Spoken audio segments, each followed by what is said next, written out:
And I look down and I'm like, hold please. There are 6 people on this group text.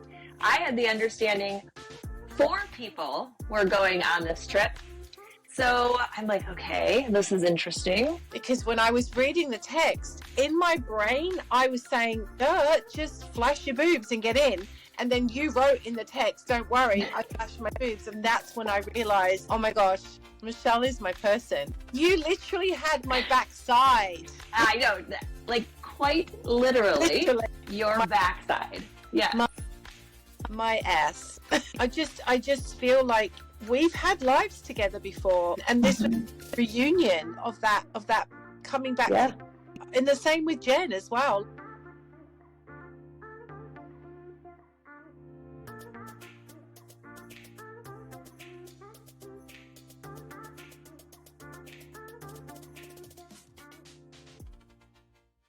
So we are kicking this little episode off.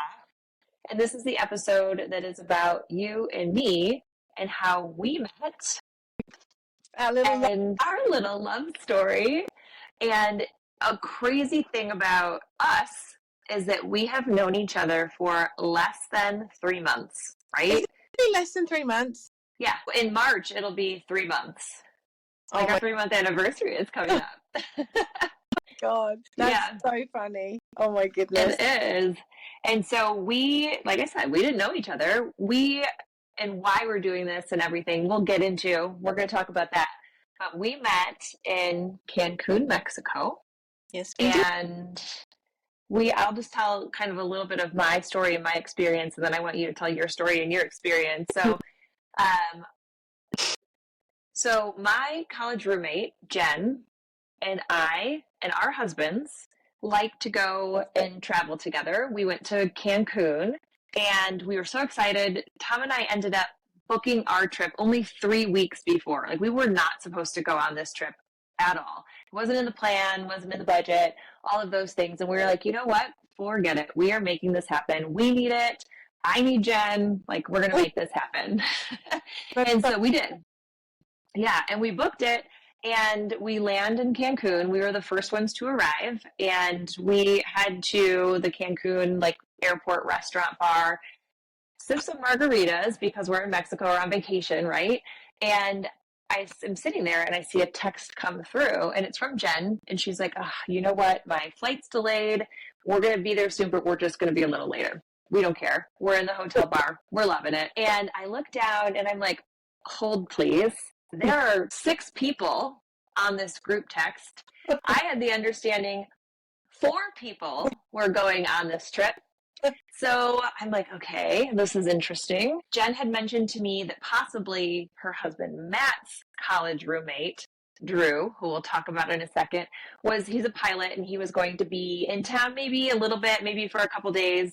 And I recognized his area code, but I'm like, who is this 6th person? So on the side, on the group text, I'm like, hey, there's some additional people here. Can you just who are they? And she's like, oh yeah, it's Drew, and he's bringing his girlfriend.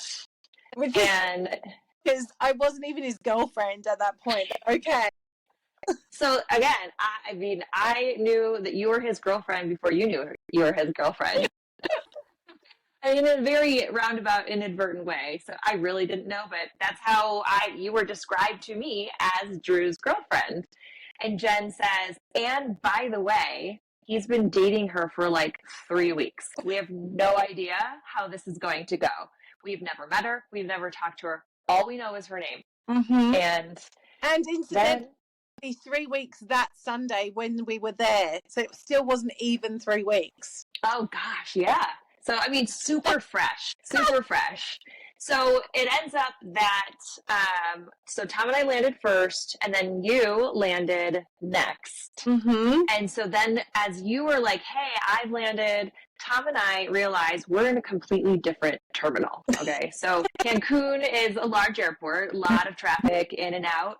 And we flew on one airline, and then that was in one terminal. You, Drew, and then Jen and Matt flew on different airlines that were in the other terminal. You cannot connect. There's no connection between the two terminals. And so Tom and I are like, we'll walk. No, you don't walk. And so finally we get a cab and we can't get in. So we're like, oh my gosh, Campbell's there. She's already landed. Like, I don't want her to be alone. Like, let's go. And so we can't get in. So when you exit one terminal, you cannot get in the next terminal. Mm-hmm. So I'm like, oh, okay, what am I going to do? And so, guys, hey, you know what? We just took a cab, but we can't get in. And then this text goes through. And I was like, oh, don't worry about it. I flashed my boobs. We got in. And so then I've not met you. I have not talked to you. I've not seen you. I've not laid eyes on you. And all of a sudden, I get this text back. And she's like, you're like, oh my God, we're already best friends. Like, I don't even know what you said, but you were like, oh my God, like you are my person. I did, yeah. I don't know whether I loved you in that moment. I think I did. I think I fell in love with you that moment. It's okay, I flashed my boobs. And I tell you why, because this is so funny. Because when I was reading the text, in my brain, I was saying, duh, just flash your boobs and get in. And then you wrote in the text, don't worry, I flashed my boobs. And that's when I realized, oh my gosh, Michelle is my person. She is the sister that I prayed for my entire life. Yes. Thank you, Drew. And the love affair began in that moment. It did. So we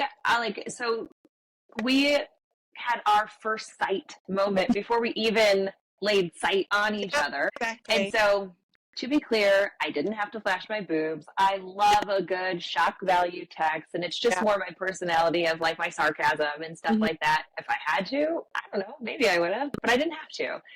They were very nice, and we just explained our friends are in there. We have a ride to our hotel together, and they were like, oh, of course, everybody says that. Go on in. So we do. And so we get into the bar, the new bar, second bar, more margaritas.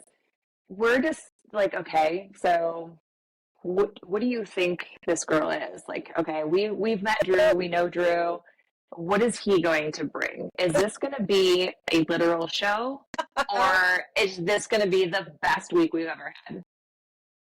And guess what it was? It was the best week.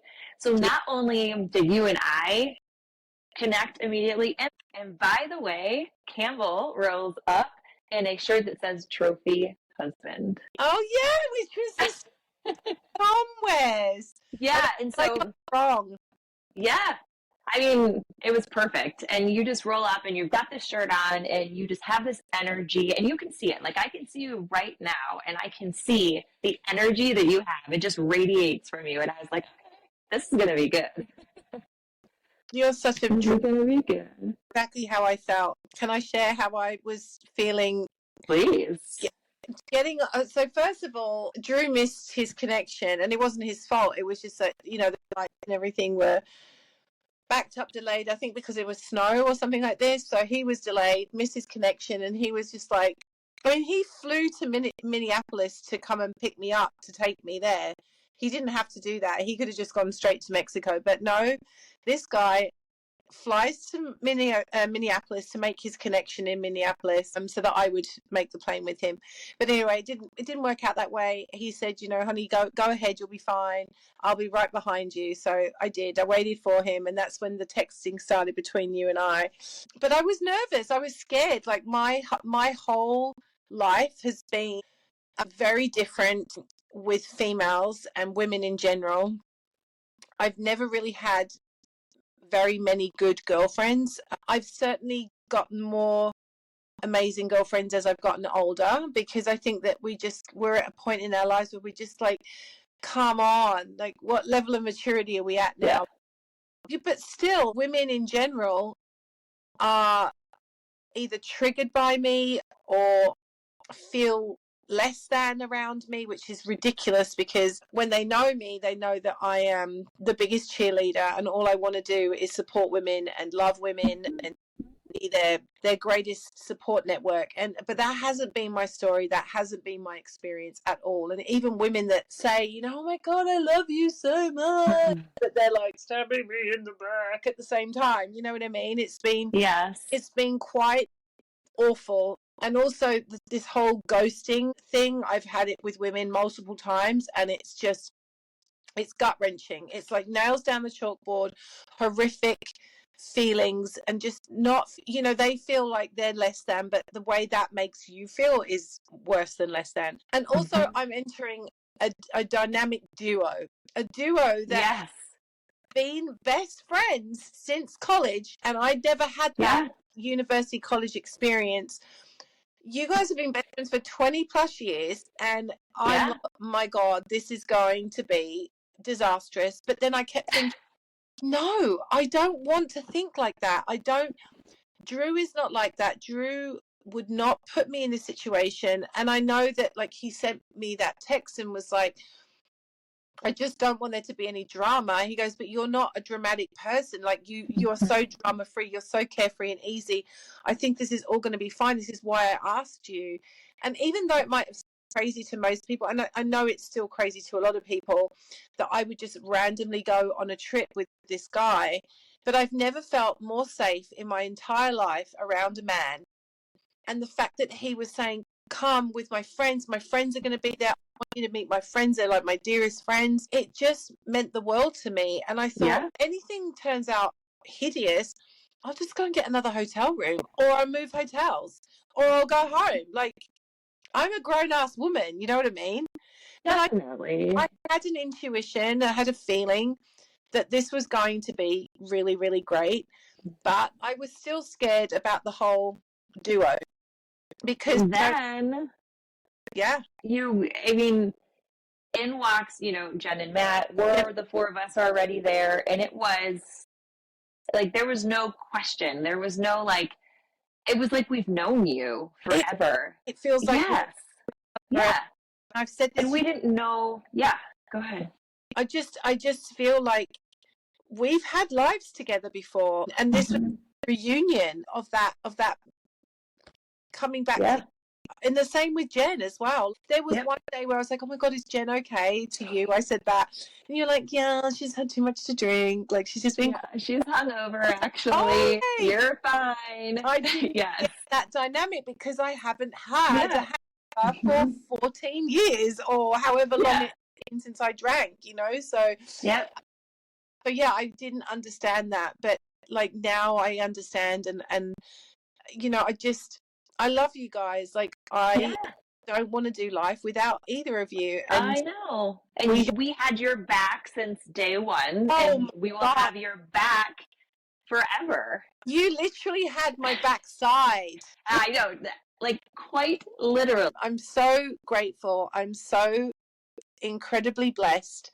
None of this would have happened if it wasn't for Drew. And I'm super grateful and thankful that he trusted his own intuition about me, and thought, I'm gonna bring her, and she needs this, and she's been through enough. I think she'll have some fun. And it was more than fun. It was having a family holiday with my family. Absolutely. And that is what it felt like. It was amazing, and it led us here. Like, we didn't know anything about each other. We didn't know a single thing. I know. And over, the week or however many days we were there, we learned some things, but it's the relationship that we've had that's kind of taken us forward that has become more and more meaningful every day.